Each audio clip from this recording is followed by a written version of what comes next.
And now on to West Asia. Yesterday, Israeli Prime Minister Benjamin Netanyahu was in the hospital. He was getting a surgery to fit a pacemaker. Normally, you would take a few days off after an operation like that, but not Netanyahu.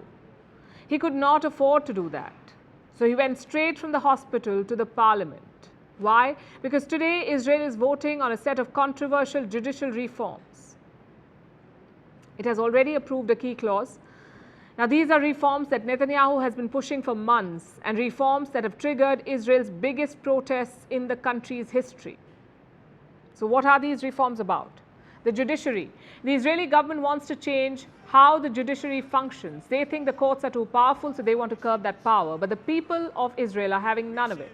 They say such a move would undermine Israel's democracy. So thousands of people have been protesting since the beginning of this year. We're nearly halfway through the year. But the protests have not stopped. In fact, they've just intensified. We are here today fighting for our democracy in a non-violent way. We are protecting our country from dictatorship. We will not give up until we are victorious. I came here to protest against the dictatorship that's becoming of my country. And I came to Jerusalem because this is the most important city of the country, and I want my country to continue living under democracy. The scenes playing out in Israel are truly dramatic. Thousands are out on the streets, protests in every major city, scuffles with the police, and a call to save democracy. Netanyahu is the longest-serving prime minister of this country. He's faced a lot of protests in his career, but things have never been this bad. That's because some sections of the Israeli society usually never involve themselves in politics. But this time, even they are protesting. I'm talking about the likes of tech executives, former politicians, and most importantly, the Israeli army. The military is often known as Israel's backbone, the most powerful force in all of West Asia. They fight battles for the state, but this time, they're fighting against the state. The judicial reforms have deeply divided the Israeli army. The reservists say they will not show up for duty if these reforms are passed. And this includes fighter pilots and members of the intelligence. And here's something you must know. Military service in Israel is compulsory. All citizens above the age of 18 must serve at least for 3 years.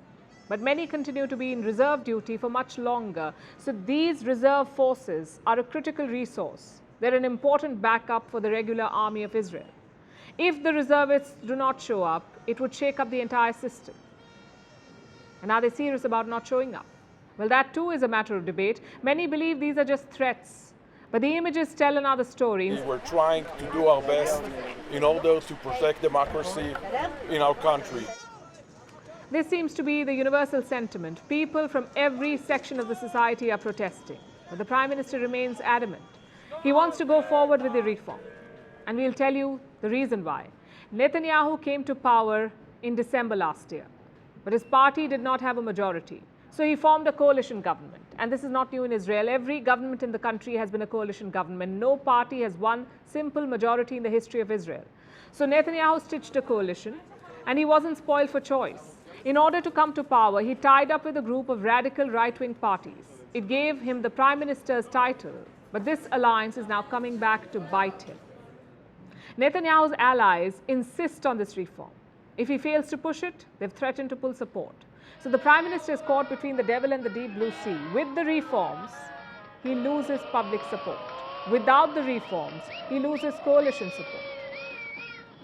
So he wants them passed to remain in power. He also faces major corruption charges. Curbing the power of the courts will help him in that case too. So it's his dare against the political odds. But will it work? Benjamin Netanyahu rose to power as the protector of Israeli patriotism. It's something he talks about a lot. But the army is seen as the biggest symbol of patriotism in Israel. And if the same army opposes the reforms, it could spiral into a national security situation. Will that finally force Netanyahu to backtrack? By the looks of it, not yet.